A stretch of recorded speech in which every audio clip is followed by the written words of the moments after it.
আসসালামু আলাইকুম সুপ্রিয় শিক্ষার্থী বন্ধুরা, আশা করছি সকলেই ভালো আছেন। তো আমরা এখন যেটা নিয়ে কথা বলবো সেটা হচ্ছে এই বিমূর্ত বীজগণিত বা অ্যাবস্ট্রাক্ট অ্যালজেব্রা। এটা টুইন প্রকাশনীর বই, সমস্যা নেই, আপনারা সায়েন্স বি অথবা টুইন প্রকাশনী দুটাকে প্রায় বাই বাই বলতে পারেন, দুটাতে প্রায় সেম জিনিস। তো এখানে আমরা যে প্রবলেমটা নিয়ে কথা বলবো বা যে প্রবলেমটা আসলে সলভ করতে এসেছি সেটা হচ্ছে খুবই খুবই খুবই আপনাদের এক্সপেকটেশনের মধ্যে একটা প্রবলেম। যে এই প্রবলেমটা আপনারা অনেকে হয়তো বুঝতে পারেন না, আবার অনেকেরা খুব সহজেই পারেন। এখন আপনারা এইটা না বুঝতে পারার যেই দল আছেন বা যেই গ্রুপ আছেন তাদের প্রবলেমটা বেসিক্যালি যে এই যে পূর্ণ সংখ্যার সেট জেড, পূর্ণ সংখ্যার সেটকে জেড, জেড এ মডুলো টু, এটার মানে কি ভাই? জেড এ মানে পূর্ণ সংখ্যার সেটে মডুলো টু মানে কি? পূর্ণ সংখ্যার সেটে মডুলো টু মানে হচ্ছে আপনি পূর্ণ সংখ্যা এই জেড এর মধ্যে যত এলিমেন্ট আছে এদের সবাইকে এই 2 দ্বারা ভাগ করলে ভাগশেষ যেটা হবে সেটাই হচ্ছে পূর্ণ সংখ্যার সেটে মডুলো টু, অর্থাৎ জেড টু। জেড টু হচ্ছে এই পূর্ণ সংখ্যার সেটের মধ্যে যে এলিমেন্টগুলো আছে যে 0 1 2 এইভাবে আপনার আপ টু যতগুলো ধনাত্মক পূর্ণ সংখ্যা বা ঋণাত্মক পূর্ণ সংখ্যা যারাই আছে এদের সবাইকে আপনি যদি 2 দ্বারা ভাগ করেন যে ভাগশেষটা আসবে সেটাই হচ্ছে পূর্ণ সংখ্যার সেটে মডুলো টু। ঠিক আছে, মডুলো টু মানে হচ্ছে আপনি এদের সবাইকে কি করবেন, এদের সবাইকে হচ্ছে 2 দ্বারা ভাগ করলে ভাগশেষ যেটা আসে। তো আপনি জানেন যে কোনো ধনাত্মক সংখ্যা বা ঋণাত্মক সংখ্যা পূর্ণ সংখ্যা যদি হয় তাকে ভাগ করলে 2 দ্বারা অবশ্যই ভাগশেষটা হবে 0 অথবা 1।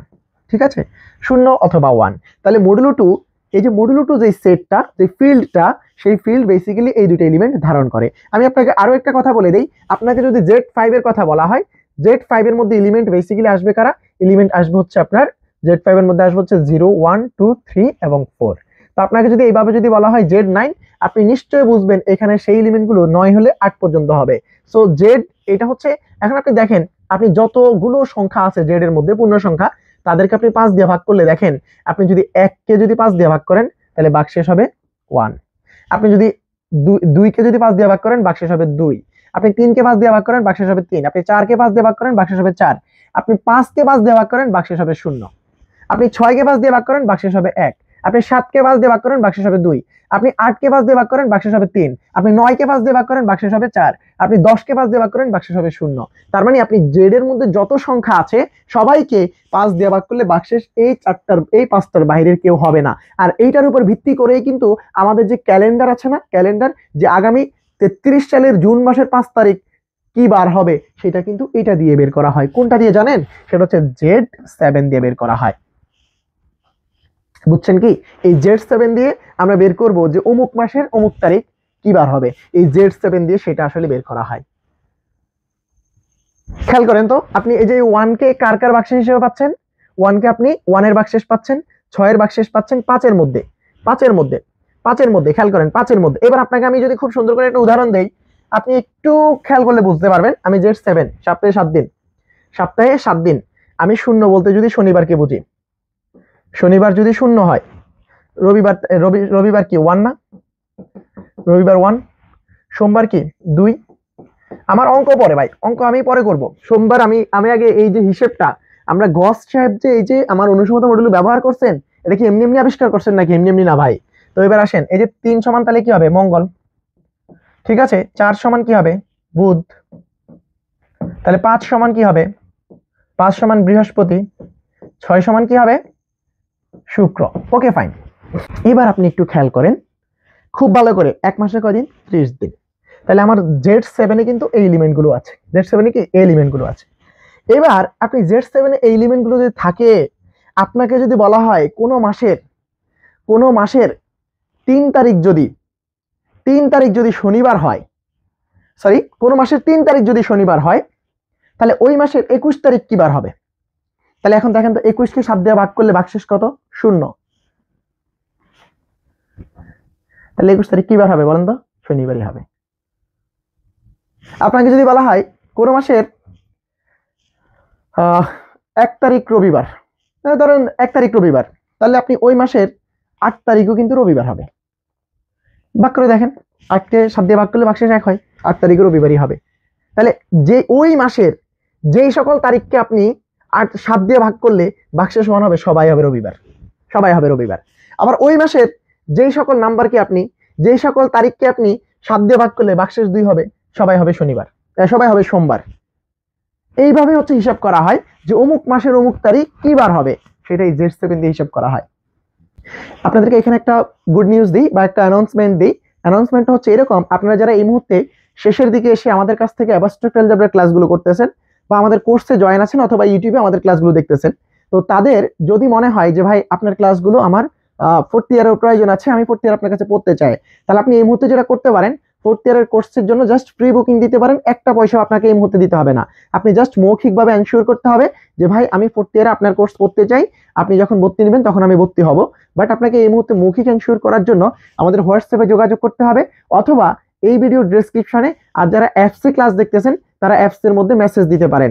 তো দিয়ে আপনারা এনশিওর করতে পারেন যে ভাই আমি ফোর্থ ইয়ার আপনার কোর্সে ভর্তি হব, জাস্ট আমাকে প্রি বুকিং এ অ্যাড করে দেন, আমরা অ্যাড করে দেবো। এই মুহূর্তে আপনার কাছ থেকে কোনো টাকা নেওয়া হবে না, এবং ফোর্থ ইয়ারে আপনার যখন ভর্তি শুরু হবে তখন আপনাকে ওই টাইমের মধ্যে ভর্তি হলে আপনি 2040 টাকায় ফোর্থ ইয়ারের ফুল কোর্সটা পেতে পারেন। তো আমরা এইটা আপনাদেরকে জাস্ট জানাচ্ছি এই কারণে যে আপনারা যেন ফোর্থ ইয়ারে অন্য কোনো দিকে ঘোরাঘুরি না করে আপনার যে ক্লাস এবং আপনার যে ফোর্থ ইয়ারের কোর্স সেটা কমপ্লিটলি আমাদের এখানে একবারে সুন্দর করে সাজানো প্রথম থেকে প্রিপারেশন নিতে পারেন, সেজন্য আপনাকে এটা জানিয়ে দেওয়া হলো। তো এখন আপনি ক্লাস এনজয় করতে থাকেন। আপনারা কি একটু রিলেট করতে পারতেছেন? আমি আপনাকে আবারও বলি, আমার Z7 দিয়েই মূলত আমি সপ্তাহের যে 7 দিন হিসাব করি। এবার আপনি Z365 যদি নেন, সেটাই কিন্তু আপনার বছরের কোন তারিখ কোন দিন কি বার হবে এটা বলে দিবে। এখন 365 দিয়া কোন নাম্বারকে ভাগ করলে, কততম দিনকে ভাগ করলে কত আসবে, এটা আমাদের সংখ্যা তত্ত্বের জ্ঞান অত বেশি হয়নি বিদায় আমাদের কাছে এটা কঠিন মনে হয়। কিন্তু একটা কম্পিউটারের কাছে এটা কি কঠিন হবে? একটা প্রোগ্রামকে এটা কঠিন মনে করবে? সে এইটাকে যেভাবে কাজ করতেছে তো 1 কোটি দিলেও একইভাবে কাজ করবে। তাহলে এই যে এই Z7, Z5, Z3 এগুলোর কিন্তু কাজ আছে ভাই, কাজ আছে, ঠিক আছে। আর এই যে এই জিনিসগুলো আমি অ্যাবস্ট্রাক্ট অ্যালজেব্রা একবার প্রথম দিকেই বলছি, ক্যাসিনোতে অ্যাবস্ট্রাক্ট অ্যালজেব্রা খুব ভালো ব্যবহার আছে।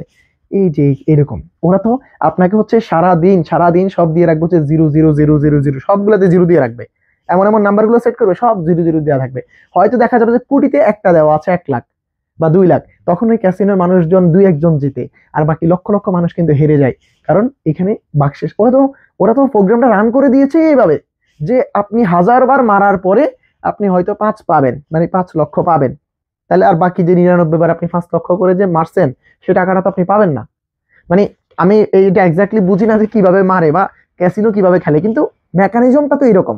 আপনি 1 কোটি বার মারার পরে আপনি 10-15 বার পেতে পারেন, বাকি আপনি ওই মানে 99,99,995 বার পর্যন্ত আপনি কি করবেন, হারাইতে থাকবেন। তো আমাদের তো সেট এই যে গেমসটা তো এইভাবেই সেট করা।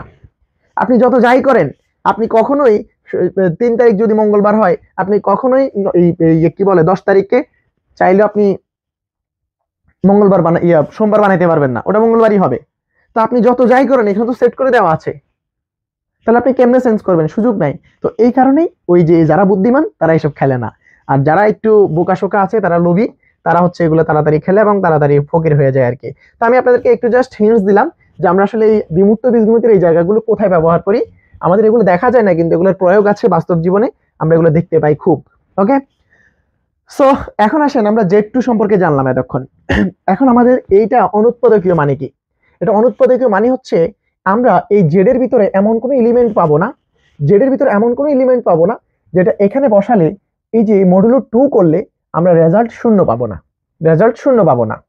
মানে এইটার মধ্যে এই Z এর যে কোনো সংখ্যা বসিয়ে মডুলো 2 যদি করি তাহলে এটা রেজাল্ট 0 আসবে না। যদি 0 আসে তাহলে এটা হচ্ছে উৎপাদকীয়, আর 0 না আসলে আমরা কি বলবো, এটা অনুৎপাদকীয়, সোজা হিসাব, ঠিক আছে। তো এখন আমার এখানে চলে আসেন, আমার সলিউশনটার দিকে আমি একটু তাকাই, বইয়ের মধ্যে যা আছে আমি তাই ব্যাখ্যা করব, এখানে বাড়তি কিছুই বলবো না। তাহলে ধরি প্রথমত ধরি f of x equals to হচ্ছে x² প্লাস x প্লাস 1। ওকে, তো এটার জন্য এবং ফিল্ড যেটা যে Z2 মানে কি আমরা একটু আগে ব্যাখ্যা করেছি, এবং Z2 equals to f equals to কি হবে, f এর মান 0 এবং 1, অর্থাৎ এখানে z এর মধ্যে যা থাকবে তার চাইতে 1 কম পর্যন্ত যাবে। আমরা এটা দেখেছি বাক শেষ আসলে, ঠিক আছে, এটা আমরা বুঝে গেছি। ওকে, এখানে আমরা সেকেন্ড ব্র্যাকেটের মধ্যে ফিল্ডটাকে দেখাবো 0 এবং 1, ঠিক আছে। Okay fine.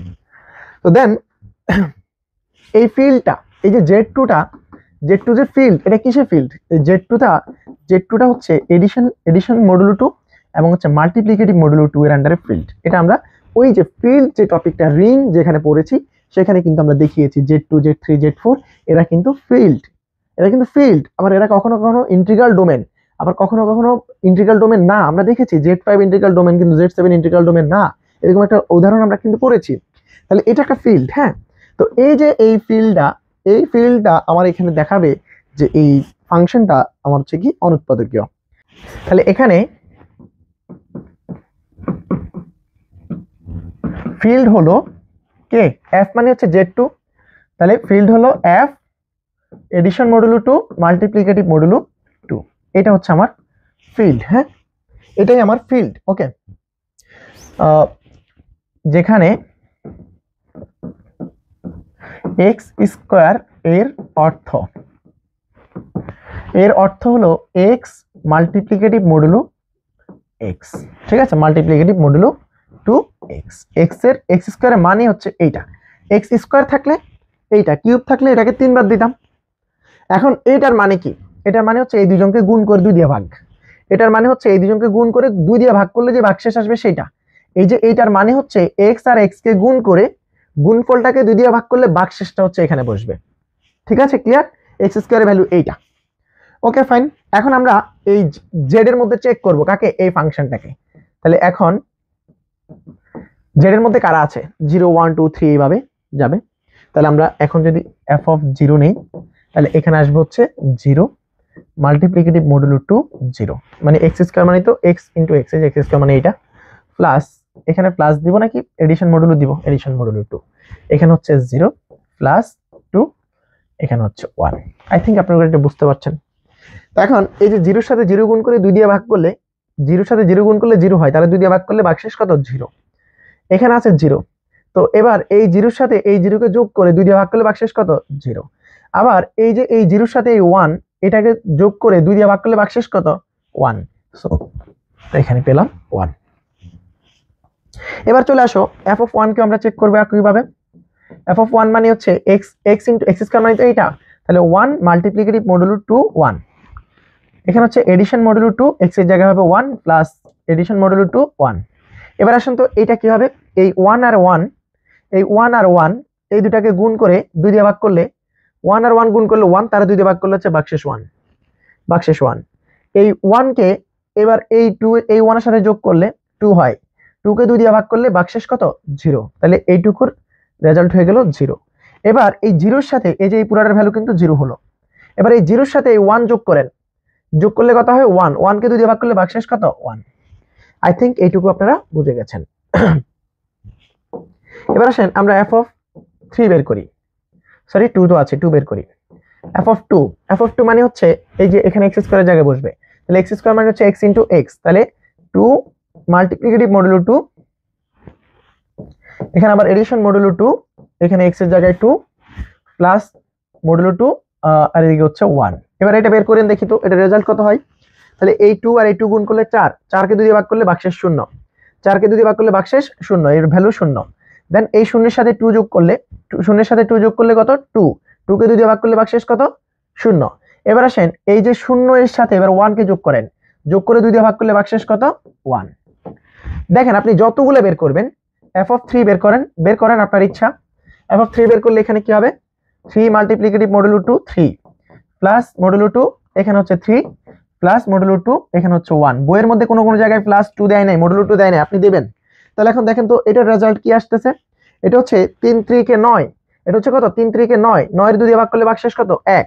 সেই 1 এর সাথে 3 যোগ করলে 4, 4 কে 2 দিয়ে ভাগ করলে ভাগশেষ 0।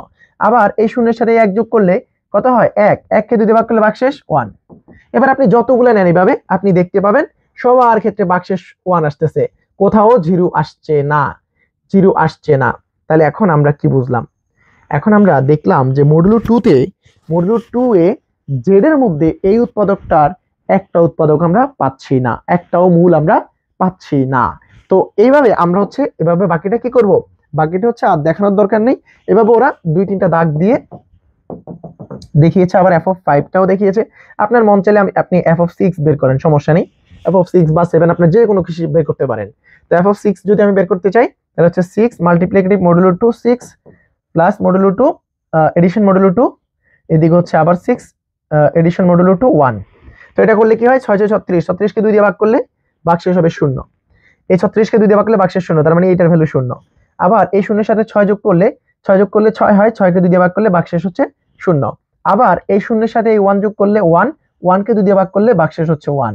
তো এইভাবে আমরা বলতে পারি কি, এরপরে এরা কি বলেছে, অনুরূপভাবে দেখাতে পারি f of a is not equal 0, f of a is not equal 0। অনুরূপভাবে আমরা বলতে পারি, অনুরূপভাবে f of a is not equal 0, যেখানে for all a belongs to z, সকল পূর্ণ সংখ্যা। ঠিক আছে, আপনি এখানে বসান যে এটা কখনোই শূন্য আসবে না। অর্থাৎ আমরা কি বলতে পারি, অর্থাৎ x² + x + 1 রাশিটি মডুলো 2 z এ z2 এ কি অনুৎপাদকীয়। আই থিংক আপনারা এটুকু বুঝতে পারছেন।